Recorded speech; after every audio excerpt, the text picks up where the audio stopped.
Thank you for tuning in to Love in Your Hands with Cynthia Clark, the podcast about how to live life with love. This podcast is sponsored by loveinyourhands.com, the place to go to find long-lasting love using the most innovative and accurate algorithm based in scientific palmistry. Tired of superficial connections? Start your free soulmate connection membership today at loveinyourhands.com. Now here's your host, Cynthia Clark, palm reading consultant and compatibility expert. Hi everyone, thank you so much for joining us today. I'm Cynthia Clark, and I want to lead our discussion today with a little talk about loneliness, since that's our topic of the day, and I want to look at it in our very own hands. So our hands, of course, are the reflection of who we are. They're basically our roadmap, and they reflect our feelings as well as our desires. So one way that you can see loneliness in your hands is actually just to look at the color of your hands. Okay, so if you're in a healthy emotional state, and you just bend those fingers kind of backwards, okay, to make the palm sort of tight, you want to check and see the color that shows up there. So if you've got like a healthy pinkish color, that tells me that your emotional state is pretty much normal and where you want it to be. But if it comes up and it's kind of white, that is a warning sign that you probably are lonely. And you probably have something in your energy field that is pushing away people. And you might even feel like you want to hide out in your house, and you don't really want to go out and meet the world. If you've got a lot of white in your hands, that's definitely a sign. Another thing you want to check for is your lifeline. Now, a lot of people think your lifeline actually means how long are you going to live? And this is false because your lifeline can change.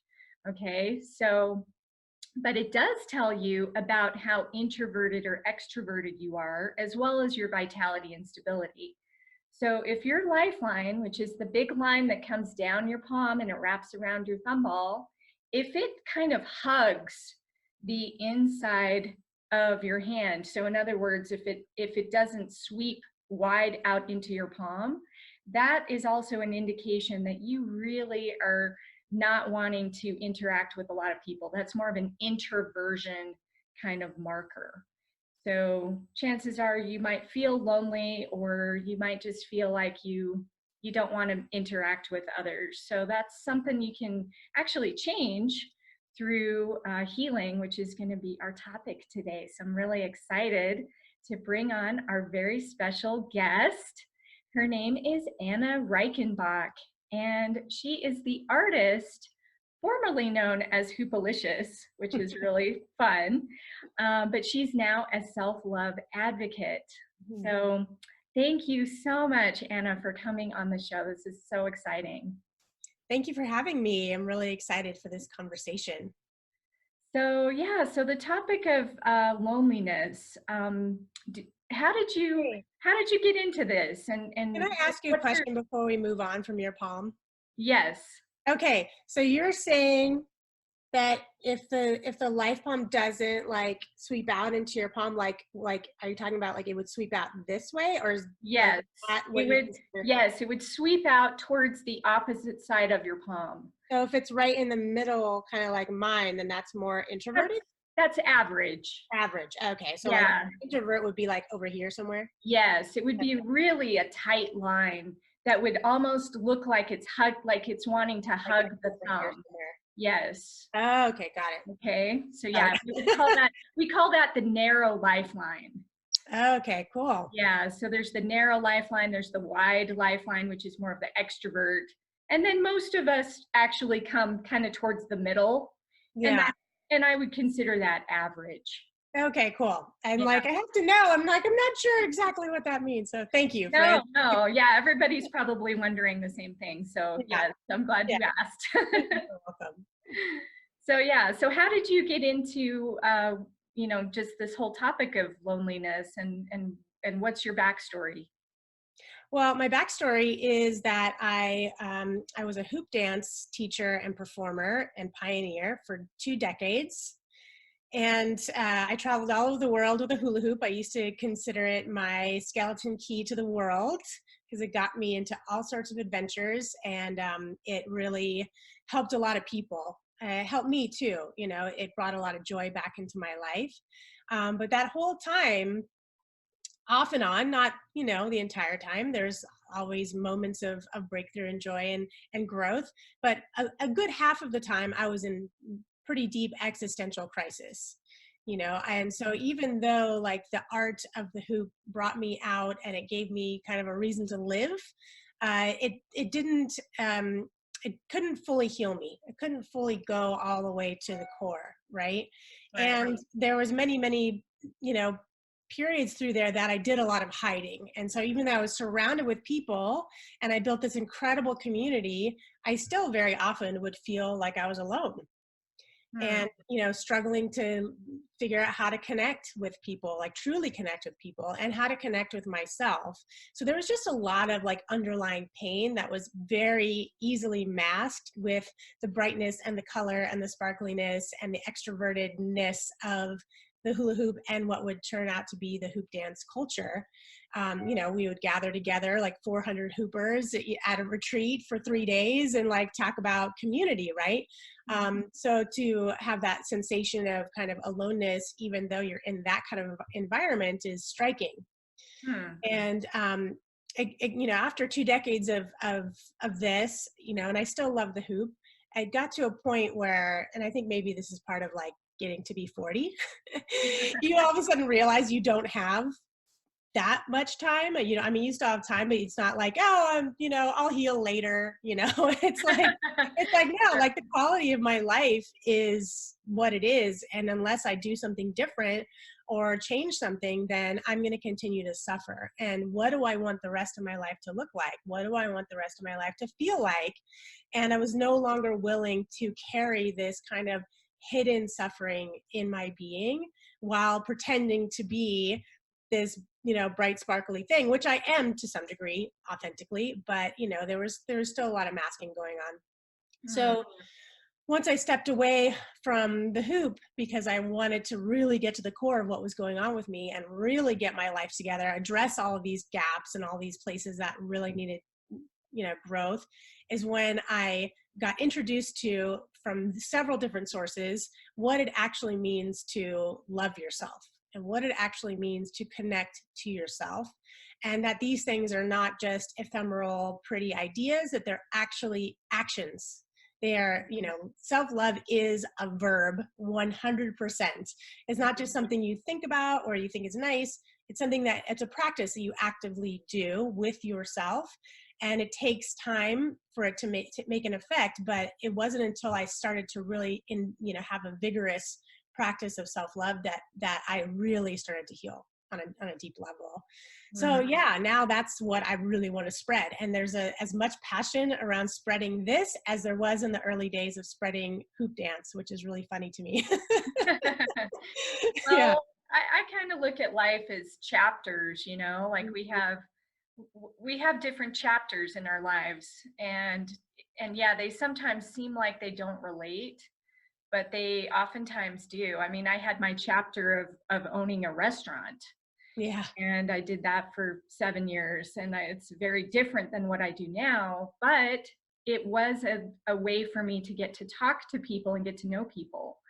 And I was serving them, delicious food, but now now I serve, what I serve now, which is of course helping people understand themselves. So Yeah. it all relates, I think. So yeah, it's just sort of interesting to kind of look back on our lives, right, and go, huh, that's interesting. Yeah, I don't feel that anything was wasted, No. like there's always something that is gained, and everything that we undergo and choose to be a part of for any length of time has an important piece of our puzzle for what we're going to move into next, even the Right. painful things. So I'm very clear on that. Like I can trace back very specific skills and talents that I have now that are part of my like personal matrix Mm-hmm. that absolutely would not have occurred had I not gone through the most difficult chapters of my life from a child on, Mm-hmm. you know. So yeah, Right. it's all integrated, you know, at a certain point, and that's a beautiful thing. Right. So would you say that this epidemic of loneliness comes from not loving ourselves? I think in the modern version of it, it's very much driven by our reliance on social media for connection. That we are gathering together less and less without these devices, right? Mm-hmm. And actually being with each other fully, like eye contact, breath, sinking into the moment, not being distracted by all the devices and the TVs and all the blip, blip, blip of, you know, modern society, but actually just being with each other. That it's very rare for people to do that these days. And that's where real connection lies. And that's where we're actually fed. So it's my analogy that I like to use is that what's happening now for most of us in terms of connection is that it's like if you gave your baby a baby bottle with just water in it or like very watered down milk and then was surprised when it started to starve to death and started to have all sorts of problems, right? Right. So we get this illusion of connection through social media, through all of our, you know, abilities to connect through devices, and it's better than nothing, don't get me wrong, but it's not true connection, you know. And because we're in these bubbles more and more, as we know, as we're all learning, kind of like very scary concept actually, that our what we consider to be reality is very much shaped by the algorithms that are being fed to us by our social media platforms based on our particular interests and desires. So we're all in our own little special bubbles, you know, of sameness. Mm-hmm. And so Right. anything outside of that can feel like it's something that is scary or triggering or that we can't touch. Where in the old days, the people that we were around were like our family, friends, our tribe, our neighbors. And very often they were very different from us, but that's who was there to connect to. So we could connect even if we were very different. Hmm. Now it's almost like there's an illusion of I'm only connect with you if we're very much the same, if we have the same thoughts, ideas, and beliefs. Hmm. And that's just not real life, right? No, So it's not.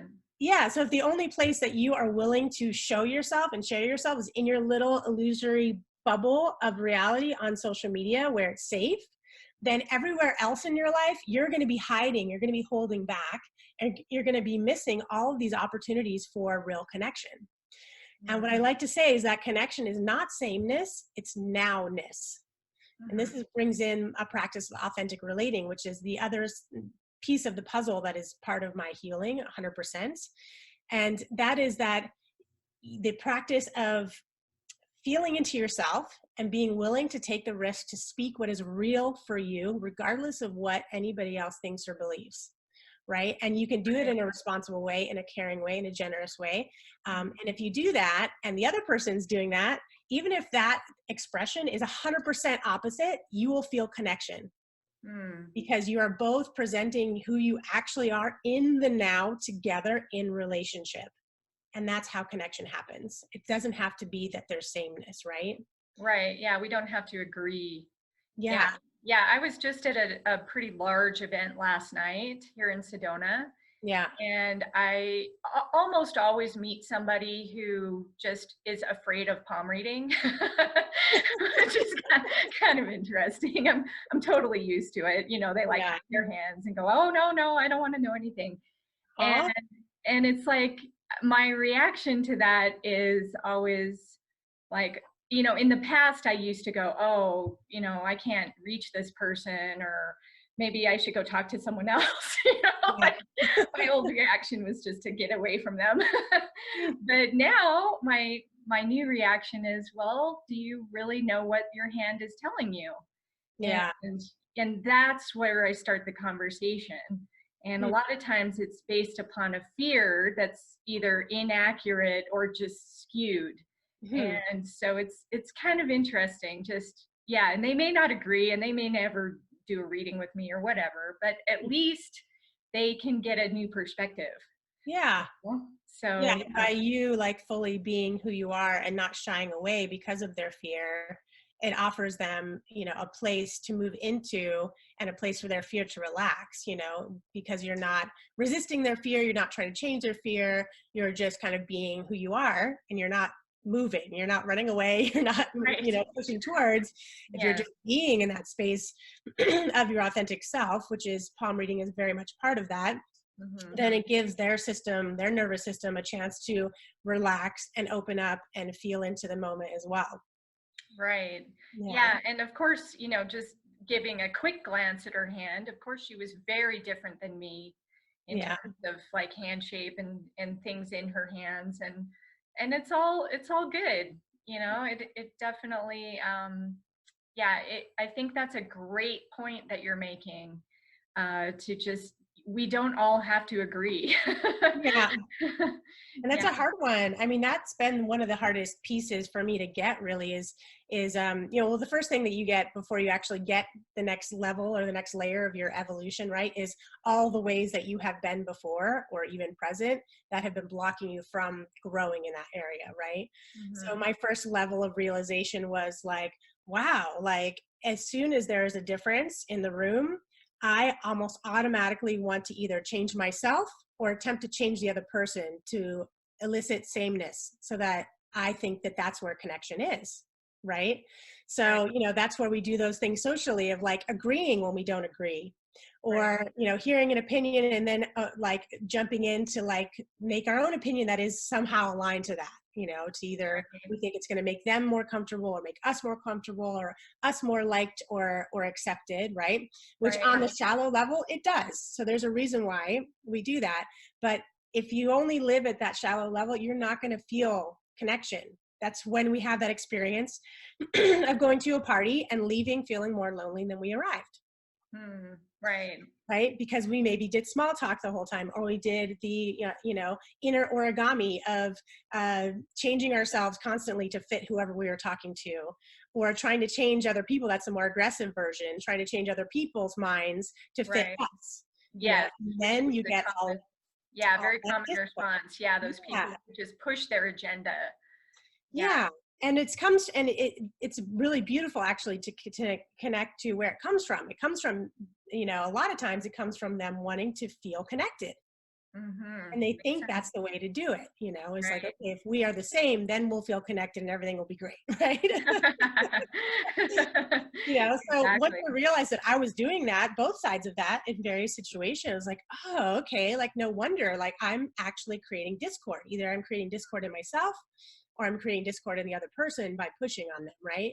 Mm-hmm. So how different is it if I can really feel what it is that I think, believe, or feel, and then present that in a way where I'm taking responsibility for it, and then just sit in it, just let it Mm-hmm. be, Right. literally just let it breathe in the space. And Mm-hmm. it's so fascinating what happens. And this is specifically in the realm of authentic relating. And I'll give you guys some links if you want to learn more about that, because that's not my creation, but I hope everyone will do it because it's Yeah. mind blowing. Is that, you literally can have two people in polar opposite worldviews, polar opposite opinions or thoughts or feelings. And if they're both sitting in it, there is this electric feeling of connection Mm. where you start to actually crave that a little bit because it's truth. And Mm-hmm. all of a sudden everybody feels more alive. Wow. And it's like fascinating. So Right. that's been a huge change for me because now when that starts to happen in a room I'm in, I'm like, oh, like I can be with it. I used to get so anxious. Like I Mm. just want to fix something. I want to change something. And it totally screwed me up, So Yeah. just that one shift has Right. created a lot more connection in my life and a Mhm. lot less loneliness for sure. Yeah. Yeah. So you would suggest that people, if they're just getting started in this, that they Yeah. should maybe ask who they are first, and maybe, Having a practice of something like meditation is yeah. crucial so that they can just sit in silence with themselves. And my approach with meditation is definitely from the teacher Adyashanti. I don't know if you're familiar with him, but his description of meditation is my favorite. And he says that meditation is simply being with what is. Hmm. So there's lots of different kinds of meditation where you can like focus on visualization, or you're trying to like shift something, or, you know, accept something or forgive someone. And all those are beautiful.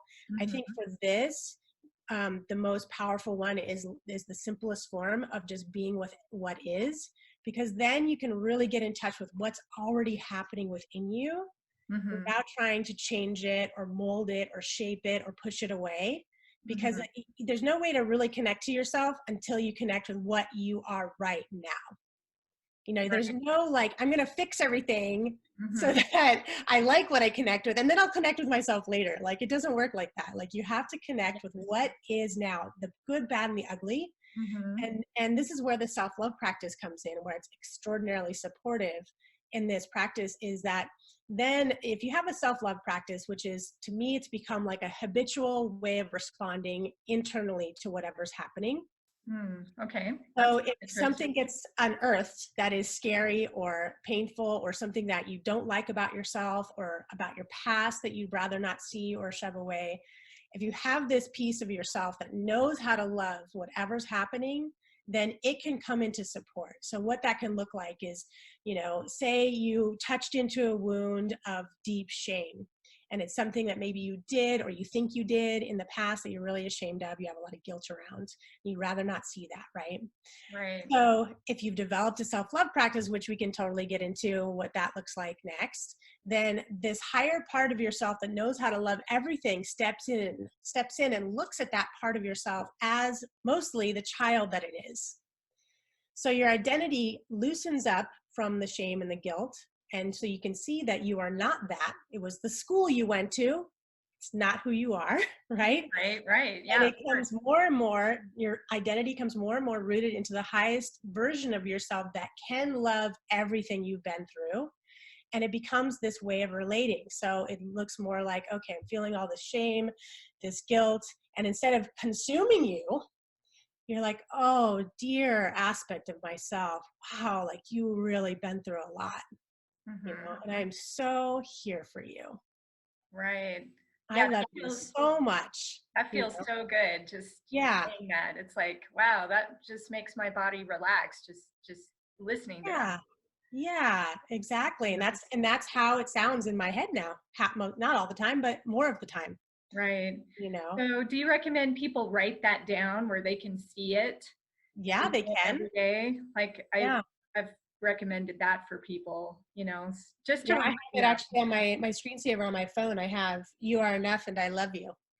Yeah, that's Yeah. nice. Yeah. So then, what else can people do to build this connection? Yeah, so literally just being with what is happening inside of you and not shoving it away or pushing it away. So it could mean throughout your daily life that you pause more, and you like maybe even close your eyes, you take a couple breaths, and you really just feel what's happening inside of you.